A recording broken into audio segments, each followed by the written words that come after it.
ನಮಸ್ಕಾರ. ನಾನೆಲ್ಲ ಪ್ರೀತಿ ಆತ್ಮ ಬಂಧುಗಳಿಗೆ ಮತ್ತೊಮ್ಮೆ ನಮಸ್ಕಾರ ಹೇಳಕ್ ಇಷ್ಟಪಡ್ತಾ ಇದ್ದೀನಿ.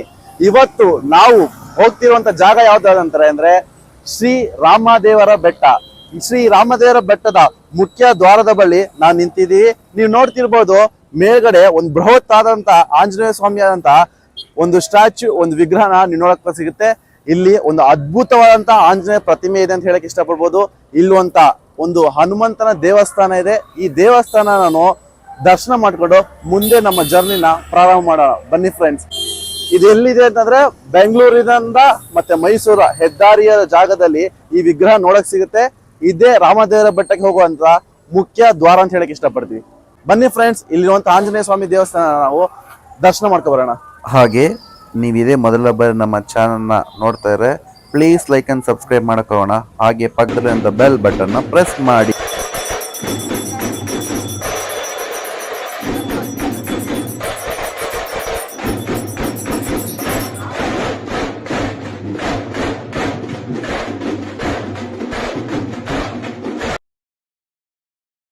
ರಾಮದೇವರ ಬೆಟ್ಟದ ಹೋಗುವ ಮಾರ್ಗ ಮಧ್ಯದಲ್ಲಿ ಅದು ಅದ್ಭುತವಾದಂತಹ ಬೆಟ್ಟದ ದೃಶ್ಯ. ಇದೇ ಗ್ರಾಮದಲ್ಲಿ ಇರುವಂತ ಕೊಂಕಣಿ ದೊಡ್ಡಿ ಅಂತ ಒಂದು ಗ್ರಾಮ ಇದು. ಈ ಗ್ರಾಮದಲ್ಲಿ ಶ್ರೀ ಆದಿಶಕ್ತಿ ಅಮ್ಮನವರ ದೇವಸ್ಥಾನವನ್ನು ಸ್ಥಾಪನೆ ಮಾಡಲಾಗಿದೆ. ಇಲ್ಲಿ ವಿಶೇಷವಾಗಿ ಶ್ರೀ ಚಾಮುಂಡೇಶ್ವರಿ ಕರಗದ ದಿನದಂದು ಇಲ್ಲಿಯೂ ಸಹ ಶ್ರೀ ಕೊಂಕಣಿ ದೊಡ್ಡಿ ಆದಿಶಕ್ತಿ ಅಮ್ಮನವರ ಕರಗ ಮಹೋತ್ಸವ ನೆರವೇರಿಸಲಾಗಿದೆ. ಇಲ್ಲಿ ಸಾಕಷ್ಟು ಜನ ಭಕ್ತಾದಿಗಳು ಬಂದು ತಮ್ಮ ಹರಕೆಗಳನ್ನ ತೀರಿಸ್ಕೋತಾರೆ.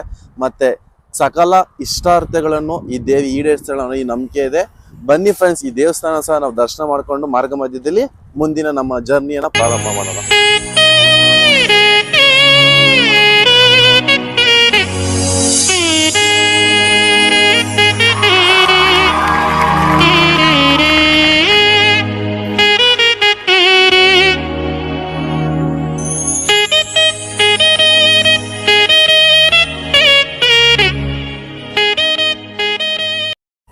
ನಾವು ನೋಡಿ ಸ್ನೇಹಿತರೆ, ಮಾರ್ಗ ಮಧ್ಯದಲ್ಲಿ ಹೋಗ್ತಿರೋ ಒಂದು ಜಾಗದಲ್ಲಿ ಅದ್ಭುತ ಪ್ರಕೃತಿಯನ್ನು ಸವಿಯುವಂತ ಒಂದು ದೃಶ್ಯಗಳನ್ನ ನಾವು ನೋಡಕ್ ಸಿಗುತ್ತೆ. ಮತ್ತೆ ಯಾರ್ಯಾರು ಫಸ್ಟ್ ಯೂಟ್ಯೂಬ್ ಚಾನಲ್ ನೋಡ್ತಾ ಇದ್ದೀರಾ, ಹಾಗೆ ಪ್ಲೀಸ್ ಲೈಕ್ ಅಂಡ್ ಸಬ್ಸ್ಕ್ರೈಬ್ ಮಾಡಿ ಅಂತ ಹೇಳಕ್ ಇಷ್ಟಪಡ್ತಾ ಇದ್ದೀನಿ. ಇನ್ನೇನು ಕೆಲವೇ ನಿಮಿಷಗಳಲ್ಲಿ ನಾವು ಜೈ ಬಜರಂಗ್ ಬಲಿ ಮತ್ತು ಶ್ರೀರಾಮನ ದರ್ಶನ ಮಾಡಕ್ಕೆ ಹೊರಟಿದೀವಿ. ಮತ್ತಷ್ಟು ನೋಡ್ತಾ ಇರಿ. ಸಾಯಂಕಾಲ 5 ಗಂಟೆ ನಂತರ ಇಲ್ಲಿರುವಂತ ಗೇಟ್ ನ ಫಾರೆಸ್ಟ್ ಡಿಪಾರ್ಟ್ಮೆಂಟ್ ಕ್ಲೋಸ್ ಮಾಡಕ್ತಾರೆ. ಇಲ್ಲಿ ಭೇಟಿ ನೀಡುವಂತ ಸಮಯ ಇರೋದು ಬೆಳಿಗ್ಗೆ 10ರಿಂದ ಸಾಯಂಕಾಲ 5 ಗಂಟೆ ತನಕ ಮಾತ್ರ ಇರುತ್ತೆ. ನೋಡಿ ಫ್ರೆಂಡ್ಸ್. ನಮಸ್ಕಾರ ವೀಕ್ಷಕರೇ, ನಾವು ಆಲ್ರೆಡಿ ರಾಮದೇವರ ಬೆಟ್ಟ ಅನ್ನುವಂತ ಪಾದಕ್ಕೆ ರೀಚ್ ಆಗಿದ್ದೀವಿ. ಇಲ್ಲಿಂದ ನಮ್ಮ ಜರ್ನಿ ಕಾಲ್ನಡಿಗೆಯಲ್ಲಿ ಪ್ರಾರಂಭ ಆಗುತ್ತೆ. ಇಲ್ಲಿ ತನಕ ಗಾಡಿಲಿ ಬರಕ್ಕೆ ಅವಕಾಶ ಇದೆ. ಇಲ್ಲಿಂದ ನಾವು ಯಾವುದೇ ರೀತಿಯ ವಾಹನಗಳಿಗೆ ಪ್ರವೇಶ ಇಲ್ಲ. ಇಲ್ಲಿಂದ ನೀವು ಕಾಲ್ಗಡಿಗೆ ಮುಖಾಂತರ ನಾವು ಪ್ರವೇಶ ಮಾಡಬೇಕಾಗುತ್ತೆ. ಇಲ್ಲಿಂದ ಸುಮಾರು 300ಕ್ಕೂ ಹೆಚ್ಚು ಮೆಟಲ್ ಅಂದ್ಬಿಟ್ಟು ಇಲ್ಲಿಂದ ಇರುವಂತ ಜನರು ಮತ್ತೆ ಇಲ್ಲಿ ಸ್ಥಳೀಯ ಅಂತ ಇಲ್ಲಿನ ಪೂಜಾರಿಗಳು ತಿಳಿಸಿದ್ದಾರೆ. ಈ ಒಂದು ಮೆಟ್ಲಿನ ಮುಖಾಂತರ ನಾವು ಪ್ರವೇಶ ಮಾಡೋಣ. ಬನ್ನಿ ಸ್ನೇಹಿತರೆ. ನಾವು ಮುಖ್ಯ ದ್ವಾರ ಪ್ರವೇಶ ಮಾಡಿದ ನಂತರ ಇಮಿಡಿಯೇಟ್ ಆಗಿ ಗೇಟ್ ಪಕ್ಕದಲ್ಲಿ ಇರುವಂತ ಒಂದು ಗಣೇಶ ಮೂರ್ತಿ, ಒಂದು ಗಣೇಶ ವಿಗ್ರಹನ ನೋಡಕ್ ಸಿಗುತ್ತೆ. ಇಲ್ಲಿಂದ ಫಸ್ಟ್ ನಾವು ಗಣಪತಿನ ನಮಸ್ಕರಿಸಿ ಇಲ್ಲಿಂದ ನಮ್ಮ ಜರ್ನಿನ ಮತ್ತಷ್ಟು ಮುಂದಷ್ಟು ಹೋಗೋಣ. ನಮಸ್ಕಾರ. ನಾವು ನಮ್ಮೆಲ್ಲರ ಅಚ್ಚುಮೆಚ್ಚಿನ ಪ್ರೀತಿಯ ಭಗವಂತನಾದಂತ ಹನುಮಂತನ ನೋಡಕ್ ಸಿಗ್ತೀವಿ. ಯಾರ್ಯಾರು ಈ ವಿಡಿಯೋ ನೋಡ್ತಾ ಇದ್ದೀರಾ ಪ್ರತಿಯೊಬ್ರು ಜೈ ಬಜರಂಗ್ ಬಲಿ ಅನ್ಬಿಟ್ಟು ಕಮೆಂಟ್ ಮಾಡೋಣ. ಹಂಗೇನೆ ನಮ್ಮ ಒಂದು ಪ್ರೀತಿಯ ಭಗವಂತನಿಗೆ ಅಂತರಾಳದಿಂದ ನಮಸ್ಕಾರ ಮಾಡ್ತಾ ಇದೀವಿ. ನೀವು ಸಹ ಅಲ್ಲಿಂದ ಯಾರೋ ವಿಡಿಯೋ ನೋಡ್ತಿದ್ರ ಭಗವಂತನಿಗೆ ನಮಸ್ಕಾರ ಮಾಡಿ ಅಂತ ಹೇಳಿ ಇಷ್ಟಪಡ್ತೀನಿ. ಹಾಗೆ ನೀವು ನೋಡ್ಬೋದು, ನನ್ನ ಒಂದು ಬಲಭಾಗಕ್ಕೆ ಇಲ್ಲಿ ಒಂದು ಹಳೆ ದಾರಿ ಸಿಗ್ತಿದೆ. ಇದು ಈ ಮೆಟ್ಲನ್ನ ನಿರ್ಮಿಸಕ್ಕೆ ಮುಂಚೆ ಈ ದಾರಿಯಲ್ಲಿ ಜನರು ಪ್ರವೇಶ ಮಾಡ್ತಿದ್ರು. ಇದು ಹಳೆಯ ದಾರಿ. ಈಗ ಈ ಪ್ರವೇಶನ ಸಂಪೂರ್ಣವಾಗಿ ಸ್ಥಗಿತಗೊಳಿಸಿದ್ದಾರೆ ಹಾಗೂ ಬಂದ್ ಮಾಡಿದೆ ಅಂತ ಹೇಳಕ್ ಇಷ್ಟಪಡ್ಬೋದು. ಯಾಕಂದ್ರೆ ಈ ಹೋಗುವಂತ ದಾರಿಯಲ್ಲಿ ಕೆಲವೊಂದು ಮೆಟ್ಟಿಲುಗಳು ಹೋಗುವಂತ ದಾರಿಗಳು ಸರಿ ಇಲ್ದಿರ ಕಾರಣ ಈಗ ನಮ್ಗೆ ಮೆಟ್ಲಿನ ವ್ಯವಸ್ಥೆ ಇದೆ. ಆ ಮೆಟ್ಲಿನ ವ್ಯವಸ್ಥೆ ಮುಖಾಂತರ ನಾವೆಲ್ಲರೂ ಈಗ ಜರ್ನಿ ಮಾಡಕ್ ಹೋಗ್ಬೇಕು. ಬನ್ನಿ ಫ್ರೆಂಡ್ಸ್, ಹಾಗೆ ನಾವು ಜರ್ನಿನ ಮುಂದುವರಿಸ್ತಾ ಹಾಗೆ ನೀವು ನೋಡ್ಬೋದು ಸಾಕಷ್ಟು ಜನ ಭಕ್ತಾದಿಗಳು ಇಲ್ಲಿ ಆಗಮಿಸುತ್ತಿದ್ದಾರೆ. ಫ್ರೆಂಡ್ಸ್, ಈಗ ಆಲ್ರೆಡಿ ನಾವು ಮೆಟ್ಲುಗಳನ್ನ ನಾವು ಹತ್ತುತ್ತಾ ಇದ್ದೀವಿ. ಎಷ್ಟೋ ಜನ ಭಕ್ತಾದಿಗಳು ಆಲ್ರೆಡಿ ದರ್ಶನ ಮುಗಿಸ್ಕೊಂಡು ಬಂದಿದ್ದಾರೆ. ಈಗ ಸಹ ನಾವು ದರ್ಶನ ಮಾಡಕ್ ಹೊರಟಿದ್ದೀವಿ. ಯಾರ್ಯಾರು ವಿಡಿಯೋ ನೋಡ್ತಿದ್ರ ಜೈ ಶ್ರೀರಾಮ್ ಅಂತ ಕಮೆಂಟ್ ಮಾಡಿ. ವೀಕ್ಷಕರ ಗಮನಕ್ಕೆ ತುಂಬಾ ಇಂಪಾರ್ಟೆಂಟ್ ಆದಂತ ಒಂದು ವಿಷಯ ಹೇಳ್ತಾ ಇದೀನಿ. ಏನಂತ ಪ್ರತಿಯೊಬ್ಬರು ಬೆಟ್ಟಕ್ಕೆ ಬರ್ತಾರೆ, ಪ್ರತಿಯೊಬ್ಬರು ಆ ದೇವ್ರನ್ನ ದರ್ಶನ ಮಾಡ್ಕೊಂಡು ಹೋಗ್ತಿರ್ತಾರೆ. ಆದ್ರೆ ನಾವೆಲ್ಲ ಒಂದು ಏನ್ ಮಿಸ್ಟೇಕ್ ಮಾಡ್ತೀವಿ ಅಂದ್ರೆ ಇಲ್ಲಿ ಒಂದು ಪರಿಸರಕ್ಕೆ ಹಾನಿಯಾಗುವಂಥ ಪ್ಲಾಸ್ಟಿಕ್ನ ನಾವು ಎಲ್ಲರೂ ಕಡ್ಡಾಯವಾಗಿ ಡಸ್ಟ್ಬಿನ್ಗೆ ಹಾಕಬೇಕು ಅಂತ ಹೇಳಕ್ಕೆ ಇಷ್ಟಪಡ್ತಾ ಇದ್ದೀನಿ. ಯಾಕಂದರೆ ಇದು ಅದ್ಭುತವಾದ ಪ್ರಕೃತಿಗೆ ನಮ್ಮ ಕಡೆಯಿಂದ ಯಾವುದೇ ರೀತಿಯಿಂದ ಹಾನಿ ಆಗಬಾರ್ದು. ಅದಕ್ಕೆ ಪ್ಲಾಸ್ಟಿಕ್ನ ಯಾರ್ಯಾರು ದಯವಿಟ್ಟು ವಾಟರ್ ಬಾಟಲ್ ತಂದಿದ್ದೀರಾ, ಯಾವುದೇ ಕವರ್ಗಳನ್ನ ತಂದಿದ್ದೀರಾ, ದಯವಿಟ್ಟು ಡಸ್ಟ್ಬಿನಲ್ಲಿ ಹಾಕಿ ಅಂತ ಹೇಳಕ್ಕೆ ಇಷ್ಟಪಡ್ತಾ ಇದ್ದೀನಿ ಹೊರತು ಇದ್ರೆ ನನ್ನ ಕಡೆಯಿಂದ ಪರ್ಸ್ನಲ್ ಆಗಿ ಒಂದು ಮನವಿ ಅಂತ ಹೇಳಕ್ಕೆ ಇಷ್ಟಪಡ್ತಾ ಇದ್ದೀನಿ. ದಯವಿಟ್ಟು ಪ್ರಕೃತಿ ಯಾವುದೇ ರೀತಿ ನಮ್ಮ ಕಡೆ ತೊಂದರೆ ಆಗಬಾರ್ದು ಅಂತ ಹೇಳಕ್ಕೆ ಇಷ್ಟಪಡ್ತಾ ನಮ್ಮ ಮುಂದಿನ ಜರ್ನಿ ಪ್ರಯಾಣಿಸೋಣ. ವೀಕ್ಷಕರೇ, ಆಲ್ರೆಡಿ ನಾವು ಸುಮಾರು 50 ಮೆಟ್ಲಿಗಿಂತ ಹೆಚ್ಚು ಮೆಟ್ಲನ್ನ ಹತ್ತಿದ್ದೀವಿ. ಈಗ ನಮ್ಮ ಮುಂದಿನ ಒಂದು ಸರದಿ ನಡೀತಾ ಇದ್ದೀವಿ, ಹೋಗ್ತಾ ಇದ್ದೀವಿ.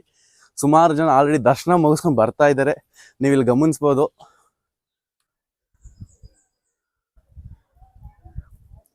ನೀವು ನೋಡ್ಬೋದು ಸ್ನೇಹಿತರೆ, ಇಲ್ಲಿ ನೋಡಿ ಎಷ್ಟೋ ಜನ ಭಕ್ತಾದಿ ನಡ್ಕೊ ಬರ್ತಾ ಇದ್ದಾರೆ ಅರ್ಧ ದಾರಿಲಿ.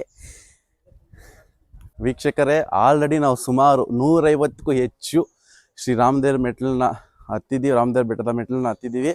ಇಲ್ಲಿ ಸುಮಾರು ಜನ ಭಕ್ತಾದಿಗೋಸ್ಕರ ನಡ್ಕೊಂಡು ಇನ್ನೂ ಬರ್ತಾನೆ ಇದ್ದಾರೆ. ಇನ್ನೂ 150 ಮೆಟ್ಲನ್ನ ಹತ್ತೋದು ಬ್ಯಾಲೆನ್ಸ್ ಇದೆ. ಎಷ್ಟೋ ಜನ ಇಲ್ಲಿ ವಯಸ್ಸಾದಂಥ ಅವರು, ಎಷ್ಟೋ ಜನ ಮಕ್ಕಳು ಮರಿಗಳೆಲ್ಲ ಬಂದಿದ್ರ. ದಯವಿಟ್ಟು ಹೇಳಿದ ಇಷ್ಟನೇ ಒಂದೇನೆ, ಯಾಕಂದ್ರೆ ಇಲ್ಲಿ ಕಡೆ ಪಕ್ಕದ ಪ್ರಪಾತಗಳಿರುತ್ತೆ. ದಯವಿಟ್ಟು ಮಕ್ಕಳು ಕರ್ಕೊಬಂದವರು ನಿಮ್ಮ ಮಕ್ಕಳನ್ನ ಕೈಯಲ್ಲಿ ಇಟ್ಕೊಂಡು ಜೊತೆಲಿ ಕರ್ಕೊಂಡು ಹೋಗಿ ಹೇಳೋಕ್ಕೆ ನನ್ನ ಕಡೆಯಿಂದ ಮನವಿ ಮಾಡಿ ಹೇಳ್ಕೊಳ್ತಾ ಇದ್ದೀನಿ. ಬನ್ನಿ ಫ್ರೆಂಡ್ಸ್, ಮತ್ತಷ್ಟು ಮೆಟ್ಲನ್ನ ಹತ್ತುತ್ತಾ ಶ್ರೀ ರಾಮದೇವರಂಥ ದೇವರನ್ನ ಹಾಗೆ ಆಂಜನೇಯ ಸ್ವಾಮಿನ ದರ್ಶನ ಮಾಡಕ್ಕೆ ಬರೋಣ. ಆಲ್ರೆಡಿ ನಾವು 170ಕ್ಕೂ ಅಧಿಕ ಹೆಚ್ಚು ಮೆಟ್ಲನ್ನ ನಾವು ಆಲ್ರೆಡಿ ಹತ್ತಿ ಬಂದಿದ್ದೀವಿ. ಹತ್ತಿ ಬರುವಂಥ ಮಾರ್ಗದಲ್ಲಿ ನಮ್ಮೆಲ್ಲರ ಪ್ರೀತಿಯ ಭಗವಂತನಾದ ಶಿವನ ದೇವಾಲಯದಲ್ಲಿ ಸಿಕ್ಕಿದೆ. ಯಾರ್ಯಾರು ಈ ವಿಡಿಯೋಸ್ನ ನೋಡ್ತಾ ಇದ್ದೀರಾ ಅವರೆಲ್ಲರೂ ಓಂ ನಮಃ ಶಿವ ಅಂತ ಅಂದ್ಬಿಟ್ಟು ಕಮೆಂಟ್ ಮಾಡಿ, ಹಾಗೆ ಒಂದು ಲೈಕ್ ಮಾಡೋಕ್ಕೆ ಇಷ್ಟಪಡ್ತಾ ಇದ್ವಿ. ನಿಮ್ಮೆಲ್ಲ ಇಷ್ಟಾರ್ಥಗಳನ್ನು ಆದಷ್ಟು ಬೇಗ ಭಗವಂತನ ಕಡೆಯಿಂದ ಈಡೇರಿಸಲಿ ಅಂದ್ಬಿಟ್ಟು ನಾನು ಸಹ ಪ್ರಾರ್ಥನೆ ಮಾಡ್ತೇನೆ, ನೀವು ಸಹ ಹಾಗೆ ಪ್ರಾರ್ಥನೆ ಮಾಡ್ಕೊಂಡು ಹೇಳಿಕ್ಕೆ ಇಷ್ಟಪಡ್ತೀನಿ. ವೀಕ್ಷಕರೇ, ಈಗ ನಮ್ಮ ಮಾರ್ಗ ಮಧ್ಯದಲ್ಲಿ ಮತ್ತೊಂದು ದೇವಸ್ಥಾನ ಸಿಕ್ಕಿದೆ. ಇಲ್ಲಿ ಅಭಯ ಆಂಜನೇಯ ಸ್ವಾಮಿ ದೇವಸ್ಥಾನವನ್ನು ನಾವು ಇಲ್ಲಿ ನೋಡಕ್ಕೆ ಸಿಗ್ಬೋದು. ಈ ಆಂಜನೇಯ ದೇವಸ್ಥಾನಕ್ಕೆ ಮುಖ್ಯವಾಗಿ ಶ್ರೀ ರಾಮಚಂದ್ರ ದರ್ಶನ ಮಾಡೋದಕ್ಕೂ ಮುಂಚೆ ಅವರ ಸೇವಕರಾದಂಥ ಶ್ರೀ ಅಭಯ ಆಂಜನೇಯ ಸ್ವಾಮಿ ನಾವು ದರ್ಶನ ಮಾಡ್ಕೊಂಡು ಹೋಗೋಣ. ಬನ್ನಿ ಫ್ರೆಂಡ್ಸ್.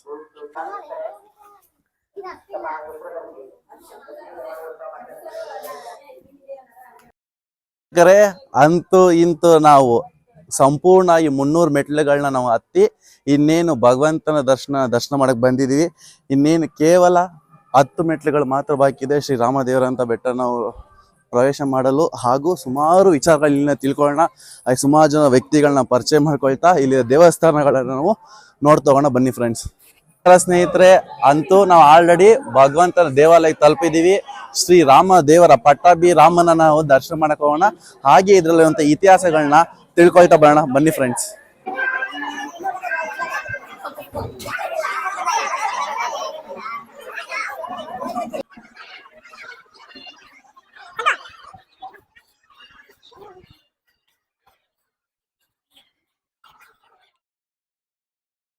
ಆದಂತಹ ಪಟ್ಟಾಭಿರಾಮನನ್ನ ನಾವು ದರ್ಶನ ಮಾಡಕ್ ಹೋಗೋಣ. ಬನ್ನಿ ಫ್ರೆಂಡ್ಸ್. ಶ್ರೀರಾಮಚಂದ್ರ ಪ್ರಭುನ ನೀವೆಲ್ಲರೂ ನೋಡ್ತಾ ಜೈ ಶ್ರೀರಾಮ್ ಅಂತ ಕಮೆಂಟ್ ಮಾಡಿ. ನಿಮ್ಮೆಲ್ಲ ಕಷ್ಟಗಳು ದೂರ ಆಗಿ ಅಷ್ಟೈಶ್ವರ್ಯಗಳು ನಿಮಗೆ ಪ್ರಾಪ್ತಿ ಆದಷ್ಟು ಬೇಗ ಆಗುತ್ತೆ. ಆಲ್ರೆಡಿ ನೀವೆಲ್ಲರೂ ಶ್ರೀ ಪಟ್ಟಾಭಿರಾಮನ ದರ್ಶನ ಮಾಡಿದ್ದೀರಾ. ಯಾರ್ಯಾರು ದರ್ಶನ ಮಾಡಿದ್ದೀರಾ, ಮೊದಲನೇ ಶ್ರಾವಣೇಶ್ವರ 10ನೇ ತಾರೀಕು 8/2024 ಪಟ್ಟಾಭಿರಾಮನ ವಿಶೇಷ ಅಲಂಕಾರ ನಾವೆಲ್ಲರೂ ನೋಡಿದೀವಿ ಅಂತ ಅನ್ಕೊಂಡಿದ್ವಿ. ಹಾಗೆ ಇಲ್ಲಿರುವಂತ ಪ್ರಧಾನ ಅರ್ಚಕರನ್ನ ನಾವು ಮಾತಾಡ್ಸಕೋಣ. ಈ ದೇವಸ್ಥಾನದ ವಿಶೇಷತೆ ಏನು, ಮತ್ತೆ ಇಲ್ಲಿರುವಂತ ಪದ್ಧತಿಗಳೇನು, ಪೂಜೆ ಪುನಸ್ಕಾರಗಳು ಯಾವಾಗ ನಡೆಯುತ್ತೆ ಅಂದ್ಬಿಟ್ಟು ತಿಳ್ಕೊಳ್ಕೋಣ. ಸರ್ ನಮಸ್ಕಾರ, ನಮ್ಮ ಯೂಟ್ಯೂಬ್ ಚಾನಲ್. ಸರ್ ನಿಮ್ಮ ಹೆಸರು? ಸರ್ ನನ್ನ ಹೆಸರು ನಾಗರಾಜ್ ಭಟ್ರು ಅಂತ ಹೇಳಿ. ನಾಗರಾಜ್ ಭಟ್ರು ಅಂತ. ಸರ್, ಈ ರಾಮದೇವರ ಬೆಟ್ಟದ ಅಂತ ಒಂದು ಇತಿಹಾಸನ ಏನಂತ ಹೇಳಕ್ ಇಷ್ಟ? ಮೊದಲಿಗೆ ಇದು ಬಂದು ಏಕಶಿಲಾ ಮೂರ್ತಿ ಪಟ್ಟಾಭಿರಾಮ ಅಂತ ಹೇಳಿ. ಈ ವಿಗ್ರಹ ಬಂದು ಏಕಶಿಲಾ ಅಂದ್ರೆ ರಾಮದೇವರು ಕೂತ್ಕೊಂಡಿದ್ದಾರೆ, ತೊಡೆಯ ಮೇಲೆ ಸೀತಾದೇವಿಯರನ್ನು ಕೂರಿಸ್ಕೊಂಡಿದ್ದಾರೆ, ಬಲಭಾಗದಲ್ಲಿ ಲಕ್ಷ್ಮಣ ದೇವರು, ಪಾದದ ಹತ್ರ ಆಂಜನೇಯ ಸ್ವಾಮಿ. ಈ 4 ವಿಗ್ರಹ ಒಂದೇ ಕಲ್ಲಿನಲ್ಲೇ ಇರೋದು ತುಂಬಾ ವಿಶೇಷ. ಮತ್ತೆ ಈ ದೇವರ ವಿಗ್ರಹ ಏನಪ್ಪಾ ಅಂದ್ರೆ ಸುಮಾರು ತ್ರೇತಾಯುಗದಲ್ಲಿ ಸುಗ್ರೀವ ಪ್ರತಿಷ್ಠೆ ಮಾಡಿರುವಂತಹ ಒಂದು ಮೂರ್ತಿ. ಅಂದ್ರೆ ಈ ಮೂರ್ತಿಯನ್ನ ಸುಗ್ರೀವ ದೇವರು ಅಯೋಧ್ಯೆಯಿಂದ ಕಿಷ್ಕಿಂಧೆಗೆ ತಗೊಂಡು ಹೋಗ್ತಾ ಇರ್ತಾರೆ. ತಗೊಂಡು ಮಾರ್ಗವಾಗಿ ಹೋಗ್ತಾ ಇರ್ಬೇಕಾದ್ರೆ ಈ ಜಾಗದಲ್ಲಿ ಸೂಕಾಸುರನ ರಾಕ್ಷಸ ಸುಗ್ರೀವನ ಮೇಲೆ ದಾಳಿ ಮಾಡ್ತಾರೆ. ಅವರು ದಾಳಿ ಮಾಡಿದಾಗ ಈ ಜಾಗದಲ್ಲಿ ವಿಗ್ರಹನ ಇಟ್ಟು ಆ ರಾಕ್ಷಸನ ಸಂಹಾರ ಮಾಡ್ತಾರೆ. ಸಂಹಾರ ಮಾಡಿ ಆದ್ಮೇಲೆ ವಿಗ್ರಹ ಎತ್ಕೊಳಕ್ ಹೋದಾಗ ವಿಗ್ರಹ ಬರೋದಿಲ್ಲ. ಒಂದು ಆಶ್ಚರ್ಯರವಣಿ ಕೇಳಿ ಬರುತ್ತೆ, ಈ ಜಾಗ ತುಂಬಾ ಪ್ರಶಾಂತವಾಗಿದೆ, ಈ ಜಾಗದಲ್ಲಿ ಪ್ರತಿಷ್ಠೆ ಮಾಡು ಅಂತ ಹೇಳಿ. ಆ ಕಾರಣಕ್ಕೋಸ್ಕರ ಸುಗ್ರೀವ ಪ್ರತಿಷ್ಠೆ ಮಾಡಿದ ಒಂದು ಪ್ರತಿಷ್ಠೆ ಇರುವಂಥದ್ದು. ಮತ್ತೆ ಈ ಜಾಗ ಬಂದು ರಾಮದೇವರು ಕೆಲವು ಕಾಲ ಒಂದು 4ನೇ ವರ್ಷ ವನವಾಸ ಮಾಡಿದ್ದಾರೆ ಅನ್ನೋದೊಂದು ಐತಿಹ್ಯ ಇರುವಂಥದ್ದು. ಅವರು ವನವಾಸದಲ್ಲಿ ಇರುವಂತಹ ಟೈಮ್ನಲ್ಲಿ ನಿಮಗೆ ಇಲ್ಲೊಂದು ರಾಮೇಶ್ವರ ದೇವಸ್ಥಾನ ಇದೆ. ಓಕೆ. ಅದು ಬಂದು ರಾಮದೇವರೇ ಪ್ರತಿಷ್ಠೆ ಮಾಡಿ ಪೂಜೆ ಮಾಡಿದ್ದಾರೆ ಅನ್ನೋದು ಪ್ರತೀತಿ ಇರುವಂತದ್ದು. ಅದರಲ್ಲಿ ಈಶ್ವರ ದೇವಸ್ಥಾನ ಇದೆಯಲ್ಲ ಅದು ರಾಮೇಶ್ವರ ರಾಮದೇವರು ರಾಮನ ಪ್ರತಿಷ್ಠಾಪನೆ ಮಾಡಿರೋದು. ಮತ್ತೆ ನಿಮ್ಗೆ ಇಲ್ಲೊಂದು ಕಲ್ಯಾಣಿ ಕಾಣುತ್ತೆ ದೇವಸ್ಥಾನ ಮುಂಭಾಗ, ಅದು ಬಂದು ಧನುಷ್ಕೋಟಿ ತೀರ್ಥ ಅಂತ ಹೇಳಿ. ಅಂದ್ರೆ ಅವರು ವನವಾಸದಲ್ಲಿ ಇರ್ಬೇಕಾದ್ರೆ ಸೀತಾಮಾತೆಗೆ ಇಲ್ಲೆಲ್ಲೂ ನೀರು ಸಿಗದೇ ಇದ್ದಾಗ ರಾಮದೇವರು ಬಾಣ ಬಿಟ್ಟು ನೀರು ಬರಿಸಿದ್ದಾರೆ ಅಂತ ಹೇಳಿ ಒಂದು ಪ್ರತೀತಿ. ಅದು ಆಳ ಎಷ್ಟಿದೆ ಅಂತ ಯಾರು ನೋಡಿಲ್ಲ, ತುಂಬಾ ಆಳ ಇದೆ. ಮತ್ತೆ ಎಷ್ಟೇ ವರ್ಷ ಮಳೆ ಬರ್ತಾ ಇದ್ರು ನೀರು ಬತ್ತಲ್ಲ, ಅದು ಯಾವಾಗಲೂ ನೀರಿದ್ದೇ ಇರುತ್ತೆ. ಮತ್ತೆ ನಿಮ್ಗೆ ಇಲ್ಲಿ ಉದ್ದುತ ಬಂಡೆಗಳು ಕಾಣುತ್ತೆ, ನೀವು ಇಲ್ಲಿ ನಿಂತ್ಕೊಂಡ್ರೆ ಅದು ಬಂದು ಸಪ್ತ ಋಷಿಗಳು ಅಂತ ಹೇಳಿ. ಆ 7 ಜನ ಋಷಿಗಳ ಕೊಳದಲ್ಲಿ ಸ್ನಾನ ಮಾಡಿ ಆ ಜಾಗದಲ್ಲಿ ನಿಂತು ತಪಸ್ ಮಾಡಿದ್ದಾರೆ. ತಪಸ್ ಮಾಡಿಗೆ ಕಲ್ಲಾಗಿದೆ ಅನ್ನೋದು ಪ್ರತೀತಿ ಇರುವಂಥದ್ದು.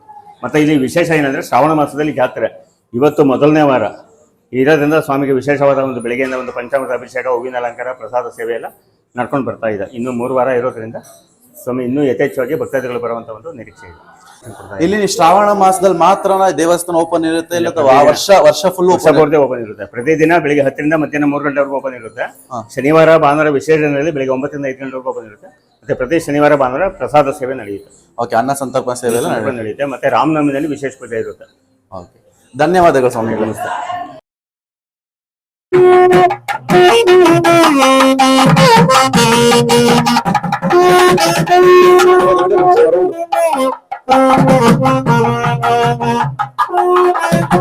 ನಮಸ್ಕಾರ ಸ್ನೇಹಿತರೆ, ಆಲ್ರೆಡಿ ಈ ದೇವಸ್ಥಾನ ಇತಿಹಾಸನ ತಿಳ್ಕೊಂಡಿದ್ವಿ. ಮತ್ತೆ ಇಲ್ಲಿ ಒಂದು ನಮ್ಮ ಭಕ್ತಾದಿಗಳು ಹಾಗೂ ನಮ್ಮ ಸ್ನೇಹಿತರು ಎಲ್ಲ ಬಂದಿದ್ದಾರೆ. ಇಲ್ಲಿ ಅವರೆಲ್ಲರೂ ಸಹ ಮತ್ತೊಮ್ಮೆ ನಾವೆಲ್ಲ ದೇವರ ದರ್ಶನ ಮಾಡಕ್ ಹೋಗ್ತಾ ಇದೀವಿ. ಅದಕ್ಕೂ ಮುಂಚೆ ನಾವೆಲ್ಲರೂ ಒಂದ್ಸಲಿ ಭಗವಂತ ನಾಮಸ್ಮರಣೆ ಮಾಡೋಣ. ಎಲ್ಲ ಜೈ ಶ್ರೀರಾಮ್, ಜೈ ಶ್ರೀರಾಮ್, ಜೈ ಶ್ರೀರಾಮ್. ನೀವು ಸಹ ಜೈ ಶ್ರೀರಾಮ್ ಅಂತ ಕಮೆಂಟ್ ಮಾಡಿ ಸ್ನೇಹಿತರೆ. ಮೂರ್ತಿಯನ್ನ ನೋಡ್ಕೊಂಡು ಬಂದಿದೀವಿ. ಇಲ್ಲಿ ಹೊರಗಡೆ ಬರುವಂತ ಸಂದರ್ಭದಲ್ಲಿ ಅನ್ನ ಸಂತರ್ಪಣೆ ನಡೀತಿರುತ್ತೆ ಪ್ರತಿ ಶನಿವಾರ ಭಾನುವಾರ ಹಾಗೂ ಶ್ರಾವಣ ಮಾಸದಲ್ಲಿ, ಹಾಗೂ ಶ್ರೀರಾಮ ನವಮಿ ಪ್ರಯುಕ್ತ ಇಲ್ಲಿ ಅನ್ನ ಸಂತರ್ಪಣೆ ನಡೀತಿದೆ. ದಯವಿಟ್ಟು ಎಷ್ಟು ಬೇಕೋ ಅಷ್ಟು ಪ್ರಸಾದನ ತಗೋಬೇಕು ಅಂತ ಹೇಳಕ್ ಇಷ್ಟಪಡ್ತೀವಿ. ಮತ್ತೆ ಯಾವುದೇ ರೀತಿ ಪ್ರಸಾದನ ದಯವಿಟ್ಟು ವೇಸ್ಟ್ ಮಾಡಬೇಡಿ. ತಾಯಿ ಅನ್ನಪೂರ್ಣೇಶ್ವರಿ ದೇವಿ ನಮ್ ಸಿಕ್ಕಿರೋದೇ ಪುಣ್ಯ. ಅದರಲ್ಲೂ ಎಷ್ಟೋ ಜನ ಈ ಪ್ರಪಂಚದಲ್ಲಿ ಒಂದು ಹೊತ್ತಿಗೆ ಅನ್ನಕ್ಕೂ ಸಹ ತುಂಬಾ ಕಷ್ಟ ಪಡ್ತಿದೆ, ಹೊಟ್ಟೆ ಹಸ್ಕೊಂಡ್ ಮಲ್ಕೋತಿದ್ದಾರೆ. ಅಂತ ಒಂದು ಸಂದರ್ಭದಲ್ಲಿ ನಾವು ಅನ್ನನ ವೇಸ್ಟ್ ಮಾಡ್ರೆ ನಮ್ಗೆ ತುಂಬಾ ಪಾಪ ತಟ್ಟುತ್ತೆ ಅಂತ ಹೇಳಕ್ಕೂ ಸಹ ಇಷ್ಟಪಡ್ತೀನಿ. ಆದ್ರಿಂದ ದಯವಿಟ್ಟು ಯಾರು ಸಹ ಅನ್ನನ ವೇಸ್ಟ್ ಮಾಡಬೇಡಿ. ಆ ಸ್ವಾಮಿನ ಪ್ರಸಾದನ ಭಕ್ತಿಪೂರ್ವಕವಾಗಿ ಪ್ರಸಾದನ ಸ್ವೀಕರಿಸಿದ ನಂತರ ಮತ್ತೆ ನಾವು ಸ್ವಲ್ಪ ವಿಶ್ರಾಂತಿ ಪಡೆದು ಇಲ್ಲಿರುವಂತ ಕೋಟೆ ಆಂಜನೇಯ ಸ್ವಾಮಿ ದೇವಸ್ಥಾನವನ್ನ ನೋಡಕ್ ಹೋಗೋಣ. ಬನ್ನಿ ಫ್ರೆಂಡ್ಸ್.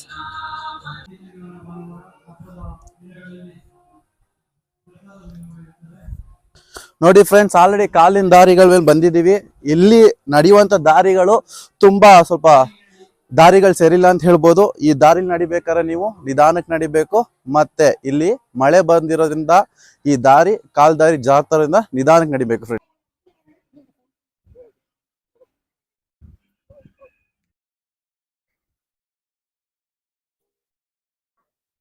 ಇಲ್ಲಿ ದಾರಿಗೆ ಬರ್ದಿದೆ 42 ಮೀಟರ್ ಇಲ್ಲಿಂದ ಹೋಗ್ಬೇಕು. ಜೈ ಶ್ರೀರಾಮ್ ಅಂತ ಬರ್ತಿದ್ದಾರೆ.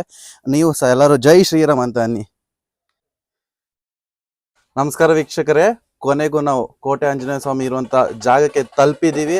ಮತ್ತೆ ಇವತ್ತು ಫಸ್ಟ್ ಶ್ರಾವಣ ಆಗಿರೋದ್ರಿಂದ ಇಲ್ಲಿ ವಿಶೇಷವಾಗಿ ಸ್ವಾಮಿಗೆ ಅಲಂಕಾರಗಳು ಮಾಡಿದ್ದಾರೆ. ಮತ್ತೆ ಈ ದೇವಸ್ಥಾನ ಬಗ್ಗೆ ಮತ್ತೆ ಈ ಸ್ವಾಮಿಯ ಬಗ್ಗೆ ನಾವು ಹೆಚ್ಚಿನ ಮಾಹಿತಿ ತಿಳ್ಕೊಳಕ್ಕೆ ಇಲ್ಲಿರುವಂತ ಅರ್ಚಕನ ಮಾತಾಡ್ಸ. ಸ್ವಾಮಿಗಳು ನಮ್ಗೆ ನಮಸ್ಕಾರ. ನಮ್ಮ ಚಾನಲ್ಗೆ ನಮಸ್ಕಾರ. ಇಲ್ಲಿ ಒಂದು ಅಭಯ ಸ್ವಾಮಿ ದೇವಸ್ಥಾನ ಇದೆ, ಆಂಜನೇಯ ಸ್ವಾಮಿ ದೇವಸ್ಥಾನ ಇದೆ. ಇದ್ರ ವಿಶೇಷತೆ ಏನಂತ ಹೇಳಕ್ಕಾಗತ್ತಾ? ಇದು ಕೆಂಪೇಗೌಡರ ಕಾಲದಲ್ಲಿ ಕಟ್ಟಿರತಕ್ಕಂತ ಕೋಟೆ. ಅದರಿಂದ ಇದಕ್ಕೆ ಕೋಟೆ ಆಂಜನೇಯ ಸ್ವಾಮಿ ಅಂತ. ಇದು ಒಟ್ಟು 7 ಸ್ಟೆಪ್ ಇದೆ, 7 ಕೋಟೆಗಳಿದೆ.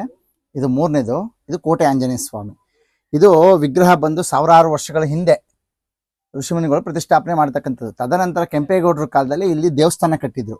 ದೇವ್ರ ವಿಗ್ರಹ ಇಲ್ಲೇ ಇದೆ. ಇದು ಗರುಡಗಂಬ, ಅದು ಎಂಟ್ರೆನ್ಸ್ ಮಂಟಪ. ದಿನ ಕಳೆದಂತೆ ದೇವಸ್ಥಾನ ಎಲ್ಲ ನಶಿಸಿ ಹೋಗಿದೆ. ಸ್ವಾಮಿ ವಿಗ್ರಹದಿಂದ ಗಿಡ ಬೆಳೆದಿ ಅದು ಮರ ಆಗಿತ್ತು. ತದನಂತರ ಈಗ ಈ ಮಂಟಪ ಹೊಸದಾಗಿ ಒಂದು 4-5 ವರ್ಷದಿಂದ ಮಾಡಿಸಿರೋದು. ಆಯ್ತಾ. ಇದು ಬಂದು ವಿಶೇಷ ಏನಂದ್ರೆ ಉತ್ತರಾಭಿಮುಖ ಆಂಜನೇಯ ಸ್ವಾಮಿ. ಉತ್ತರೋತ್ತರ ಅಭಿವೃದ್ಧಿ ಅಂತ. ಇಲ್ಲಿ ಏನೇ ಕೇಳ್ಕೊಂಡ್ರು ಆಗಲ್ಲ ಅನ್ನೋದಿಲ್ಲ, ಹಾಗೆ ಆಗುತ್ತೆ. ಅಷ್ಟು ವಿಶೇಷವಾಗಿ ಇಲ್ಲಿ ನಡೆಯುತ್ತೆ. ವಿವಾಹ ಆಗಿರ್ಬೋದು, ಸಂತಾನ ಆಗಿರ್ಬೋದು. ಮೊನ್ನೆ 3 ತಿಂಗಳಿಂದ ಒಂದು ರೀಸೆಂಟಾಗಿ ಏನಾಗಿದೆ ಅಂದ್ರೆ ಡೆಲಿವರಿ ಟೈಮಲ್ಲಿ ಹಾರ್ಟ್ ಅಟ್ಯಾಕ್ ಆಗ್ಬಿಟ್ಟಿದೆ. ಅವ್ರ ಯಜಮಾನರು ಫೋಟೋದಲ್ಲಿ ನೋಡ್ಕೊಂಡು ಪ್ರಾರ್ಥನೆ ಮಾಡ್ಕೊಂಡಿದ್ದಾರೆ. ಆಗ ಸರೋಗಿ ತಾಯಿ ಮಗು ಇಬ್ರು ಆರೋಗ್ಯ ಆಗಿ ಅಲ್ಲಿಂದ ವಿಡಿಯೋ ಕಾಲ್ ಮಾಡಿ ಸ್ವಾಮಿ ದರ್ಶನ ಮಾಡಿದ್ದಾರೆ. ಆಮೇಲೆ ಬಂದು ಪೂಜೆ ಮಾಡಿಸ್ಕೊಂಡು ಹೋಗಿದ್ದಾರೆ. ಈ ತರ ಒಂದು ಕೆಲಸ ಕಾರ್ಯಗಳೆಲ್ಲ ಇಲ್ಲಿ ನಡೀತಾ ಇರುತ್ತೆ. ಇಲ್ಲಿ ಏನೇ ಬೇಡ್ಕೊಂಡ್ರು ಇಷ್ಟಾರ್ಥ ಸಿದ್ಧಿ ಆಗುತ್ತೆ. ಇಲ್ಲಿ ಮೇನ್ ಏನು ಅಂದ್ರೆ ಸ್ವಾಮಿಗೆ ಬೆಣ್ಣೆ ಅಲಂಕಾರ ವಿಶೇಷ. ಯಾವಾಗಲೂ ಬೆಣ್ಣೆ ಅಲಂಕಾರ ನಡೆಯುತ್ತೆ. ಹೂವಿನ ಅಲಂಕಾರ, ಬೆಣ್ಣೆ ಅಲಂಕಾರ. ನೋಡಿದೀರಾ ಫ್ರೆಂಡ್ಸ್, ಆಗ್ಲೇ ಲೈವ್ ಆಗಿ ನೀವು ನೋಡ್ಬೋದು. ಇಲ್ಲಿ ಯಾರೋ ಆಲ್ರೆಡಿ ಈಗ ಮದ್ವೆಗೆ ಇನ್ವಿಟೇಷನ್ ತಗೊಂಡ್ ಇಟ್ಬಿಟ್ಟು ಸ್ವಾಮಿ ಹತ್ರ ಬೆಣ್ಣೆ ಬೆಣ್ಣೆ ಅಲಂಕಾರ ಮಾಡಿಸ್ಬಿಟ್ಟು ಹೋಗಿದ್ದಾರೆ. ಅವ್ರು ಹೇಳಿರೋ ರೀತಿಗಿಂತ ಎಷ್ಟು ನಾವು ನಂಬಿಕೆ ಇಟ್ಕೊಂಡು ಈ ದೇವರ ಹತ್ರ ಬಂದು ನಾವು ಪ್ರಾರ್ಥನೆ ಮಾಡ್ಕೊಂಡು ಹೋಗ್ತೀವಿ, ಆದಷ್ಟು ಬೇಗ ನಮ್ಮ ಎಲ್ಲಾ ಪ್ರಾರ್ಥನೆಗಳು ಈಡೇರುತ್ತೆ ಅಂದ್ಬಿಟ್ಟು ಇಲ್ಲಿರುವಂತ ಪೂಜಾರಿಗಳು ತಿಳಿಸ್ಕೊಟ್ಟಿದ್ದಾರೆ. ಅವ್ರಿಗೆ ಅಂತರಾಳ ಧನ್ಯವಾದಗಳು. ಹೇಳಿದ ಕೋಟೆ ಇದೇನೆ ಆಗಿತ್ತು. ಕೆಂಪೇಗೌಡರು ಸಹ ಅವರು ಕಟ್ಟಿದಂತ ಕೋಟೆ. ಈಗ ಕೋಟೆಗಳೆಲ್ಲ ನಶಿಸಿ ಹೋಗಿದೆ. ಇವತ್ತು ಶ್ರಾವಣ ಶನಿವಾರ ಆಗಿರೋದ್ರಿಂದ ಇಲ್ಲಿ ವಿಶೇಷವಾಗಿ ಪೂಜೆ ಕುಣಿತ ಏರ್ಪಡಿಸಲಾಗಿದೆ. ಈ ಪೂಜೆ ಕುಣಿತನ ಇಲ್ಲಿಂದ ತಗೊಂಡೋಗ್ತಿದ್ದಾರೆ, ನೋಡ್ಬೋದು ನೀವು. ನೋಡ್ತಿರೋರಲ್ಲ, ಜೈ ಬಜರಂಗಿ ಅಂತ ಅಂದ್ಬಿಟ್ಟು ಕಮೆಂಟ್ ಮಾಡಿ.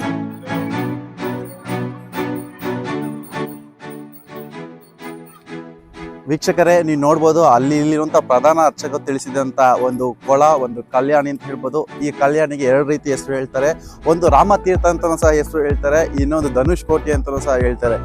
ಇಲ್ಲಿ ಶ್ರೀರಾಮಚಂದ್ರ ವನವಾಸಕ್ಕೆ ಹೋದಂತ ಸಂದರ್ಭದಲ್ಲಿ ಸೀತಾಮಾತೆಯ ನೀರಿಗೆ ತುಂಬಾ ಬಾಯಾರಿಕೆ ಆದಂತ ಸಂದರ್ಭದಲ್ಲಿ ಶ್ರೀರಾಮ ತನ್ನ ಬಾಣದಿಂದ ಇಲ್ಲಿ ಭೂಮಿಗೆ ಬಾಣ ಬಿಟ್ಟು ನೀರು ಬಂದಾಗ ಶ್ರೀ ಗಂಗೆ ಮಾತೆ ಬಂದಿದೆ ಅಂತ ಹೇಳ್ಬೋದು. ಈ ಒಂದು ತೀರ್ಥ ಮತ್ತೆ ಈ ಒಂದು ಕಲ್ಯಾಣಿ, ಈ ಒಂದು ನದಿ ಅಂತ ಏನು ಹೇಳಕ್ ಇಷ್ಟಪಡ್ತೀವಿ. ಈ ಜಾಗ ಅಂಥದೇ ಒಂದು ಬೇಸಿಗೆ ಸಂದರ್ಭ ಸಹ ನೀರಿನ ಮಟ್ಟ ಕಡಿಮೆ ಆಗಿಲ್ಲ, ಮತ್ತೆ ಕಡಿಮೆ ಆಗೋದು ಇಲ್ಲ ಅಂತ ಅಂದ್ಬಿಟ್ಟು ಇಲ್ಲಿಂದ ಅಂತ ಒಂದು ಅರ್ಚಕರು ತಿಳಿಸಿದ್ದಾರೆ. ಮತ್ತೆ ಇಲ್ಲಿರುವಂತ ಕೊಳದ ಆಳ ಇಲ್ಲಿ ತನಕ ಎಷ್ಟಿದೆ ಅಂತ ಸಹ ಇಲ್ಲಿ ಯಾರು ಸಹ ಹೇಳಕ್ಕಾಗಿಲ್ಲ ಅಂತ ಹೇಳ್ತಿದ್ದಾರೆ, ಕಂಡಿಡಿಯಕ್ ಆಗಿಲ್ಲ ಅಂತ ಸಹ ಹೇಳ್ತಿದ್ದಾರೆ. ಮತ್ತೆ ಇಲ್ಲೊಂದು ಪ್ರಮುಖವಾದಂತ ಒಂದು ವಿಚಾರ ಇಲ್ಲಿ ಕೇಳ್ಪಟ್ಟಿದೆ ಏನಂತಂದ್ರೆ, ಇಲ್ಲಿ ಒಂದು ಚಿನ್ನದ ತೇರು ಈ ನದಿ ಒಳಗೆ ಬಿದ್ದಿದೆ ಅಂತ ಅಂದ್ಬಿಟ್ಟು ಇಲ್ಲಿರುವಂತ ಸ್ಥಳೀಯ ಜನರ ಸಹ ಅಭಿಪ್ರಾಯ ಇದೆ.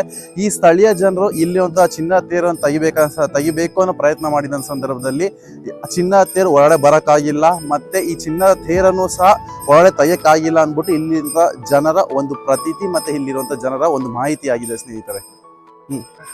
ನೀವು ರಾಮದೇವ್ರ ಬೆಟ್ಟದಲ್ಲಿ ಕಾಗೆಗಳನ್ನು ನೋಡಲು ಸಾಧ್ಯವಿಲ್ಲ, ಏಕೆಂದರೆ ವನವಾಸ ಸಮಯದಲ್ಲಿ ಕಾಗೆಯು ಸೀತಾಮಾತೆಗೆ ತೊಂದರೆ ಕೊಟ್ಟಾಗ ಶ್ರೀರಾಮಚಂದ್ರ ಪ್ರಭುವು ಕಾಗೆಯನ್ನು ತನ್ನ ಬಾಣದಿಂದ ದಂಡಿಸಿದಾಗ ಅವಾಗ ಕಾಕರಾಜನು ಹೇಳ್ತಾನೆ, ನೀವಿದ್ದ ಜಾಗದಲ್ಲಿ ಇನ್ನು ಮುಂದೆ ನಾವು ಪ್ರವೇಶ ಮಾಡುವುದಿಲ್ಲ ಎಂದು ಹೇಳಿ ಕಾಕರಾಜು ಅಲ್ಲಿಂದ ಹೊರಟೋಗ್ತಾನೆ. ಅಂದಿನಿಂದ ಇಂದಿನವರೆಗೆ ಶ್ರೀರಾಮದೇವರ ಬೆಟ್ಟದ ಸುತ್ತಮುತ್ತಲು ಯಾವುದೇ ರೀತಿಯಂಥ ಕಾಗೆಗಳು ಪ್ರವೇಶ ಮಾಡೋದಿಲ್ಲ ಅಂತ ಇಲ್ಲಿರ ಜನರ ಮತ್ತೆ ಇಲ್ಲಿರೋಂಥ ಭಕ್ತಾದಿಗಳ ಒಂದು ನಂಬಿಕೆಯಾಗಿದೆ. ಅದೇ ರೀತಿ ಇಲ್ಲಿನವರೆಗೂ ಯಾವುದೇ ರೀತಿಯ ಕಾಗೆಯು ಬೆಟ್ಟ ಸುತ್ತಮುತ್ತ ಬಂದು ಸಹ ಸುಳಿಯುವುದೂ ಇಲ್ಲ. ಈ ದೇವಸ್ಥಾನ ಶ್ರೀ ರಾಮೇಶ್ವರ ದೇವಸ್ಥಾನ ಅಂತಿದೆ. ಇಲ್ಲಿ ಶ್ರೀರಾಮಚಂದ್ರ ವನವಾಸಕ್ಕೆ ಬಂದಂತ ಸಂದರ್ಭದಲ್ಲಿ ಇಲ್ಲಿ ಶ್ರೀ ರಾಮಚಂದ್ರ ಪ್ರಭು ಇಲ್ಲಿ ಪೂಜೆಗೆ ಬೇಕಾದಾಗ ಶ್ರೀ ಸ್ವಾಮಿಯ ಲಿಂಗ, ಈಶ್ವರನ ಲಿಂಗ ಬೇಕಾಯಿತು. ಆ ಒಂದು ಸಂದರ್ಭದಂತೆ ಇಲ್ಲಿ ಯಾವುದೇ ರೀತಿಯ ಲಿಂಗ ಇಲ್ಲದಿರೋ ಕಾರಣ ಶ್ರೀರಾಮಚಂದ್ರ ಪ್ರಭು ತನ್ನ ಕೈಯಿಂದನೇ ಸ್ವತಃ ನಿರ್ಮಿಸಿದಂತಹ ಒಂದು ಲಿಂಗ ಈ ದೇವಸ್ಥಾನದಲ್ಲಿದೆ. ತುಂಬಾ ಪವಿತ್ರವಾದಂತಹ ಲಿಂಗ ಅಂತ ಹೇಳ್ಬೋದು, ಮತ್ತೆ ತುಂಬಾ ಶಕ್ತಿಯುತವಾದ ಲಿಂಗ ಅಂತ ಹೇಳ್ಬೋದು. ಯಾಕಂದ್ರೆ ಈ ಲಿಂಗವನ್ನ ಶ್ರೀರಾಮಚಂದ್ರ ಪ್ರಭುವೇ ತನ್ನ ಸ್ವಂತ ಕೈಯಿಂದ ನಿರ್ಮಾಣ ಮಾಡಿರುವಂತಹ ಒಂದು ಲಿಂಗ ಅಂತ ಹೇಳಕ್ ಇಷ್ಟಪಡ್ತೀನಿ. ಬನ್ನಿ ಸ್ನೇಹಿತರೆ, ಈ ಒಂದು ಲಿಂಗವನ್ನ ಅಂತ ಶಕ್ತಿಯುತವಾದ ಲಿಂಗವನ್ನ ನಾವೆಲ್ಲರೂ ವೀಕ್ಷಣೆ ಮಾಡಕೋಣ.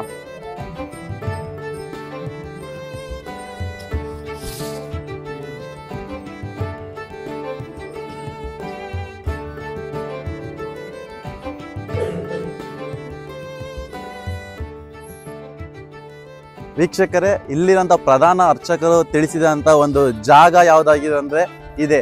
ನೀವು ನೋಡ್ಬೋದು, ಇಲ್ಲಿ ಸಪ್ತ ಋಷಿಗಳು ಇಲ್ಲಿಗೆ ಬಂದು ತಪಸ್ ಮಾಡಿದಿ, ಮತ್ತೆ ಇಲ್ಲಿ ಒಂದು ಪ್ರಕೃತಿಗೆ ಮನಸ್ಸೊತ್ತು, ಮತ್ತೆ ಇಲ್ಲಿರುವಂಥ ದೇವರ ಒಂದು ಅನುಗ್ರಹದಿಂದ ಅವ್ರು ಇಲ್ಲೇ ತಪಸ್ ಮಾಡಿ ಕಲ್ಲಾಗಿದ್ದಾರೆ ಅಂತ ಅಂದ್ಬಿಟ್ಟು ಒಂದು ಪ್ರತೀತಿ ಇದೆ. ಮತ್ತೆ ಇಲ್ಲಿ ಒಂದು ಜನರ ಕೆಲವೊಂದು ಮಾಹಿತಿಗಳು ಸಹ ಇಲ್ಲಿಂದ ಇದೆ. ಆ ಒಂದು ಸಪ್ತ ಋಷಿಗಳು ಕಲ್ಲಾಗಿರುವಂಥ ಜಾಗ ಇದೆ ನೋಡಿ ಫ್ರೆಂಡ್ಸ್. ವೀಕ್ಷಕರೇ, ಪ್ರತಿಯೊಬ್ಬರು ಶ್ರೀರಾಮದೇವರ ಬೆಟ್ಟನ ನೋಡಿ ಖುಷಿಯಾಗಿದ್ದೀರಾ, ಸಂತೋಷ ಪಟ್ಟಿದ್ದೀರಾ ಅಂತ ತಿಳ್ಕೊಂಡಿದ್ದೀನಿ. ಮತ್ತಷ್ಟು ಪ್ರಸಿದ್ಧ ಸ್ಥಾನದಲ್ಲಿ ಮತ್ತೆ ಸಿಗ್ತೀನಿ. ಅಲ್ಲಿ ತನಕ ಯಾರು ನಮ್ಮ ಚಾನಲ್ ಇನ್ನೂ ಲೈಕ್ ಆ್ಯಂಡ್ ಸಬ್ಸ್ಕ್ರೈಬ್ ಮಾಡಿಲ್ಲ, ಪ್ಲೀಸ್ ಲೈಕ್ ಆ್ಯಂಡ್ ಸಬ್ಸ್ಕ್ರೈಬ್ ಮಾಡಕ್ಕೆ ಹೋಗೋಣ. ಹಾಗೆ ಪಕ್ಕದಲ್ಲಿಂದ ಬೆಲ್ ಬಟನ್ ಪ್ರೆಸ್ ಮಾಡಿ. Thank you.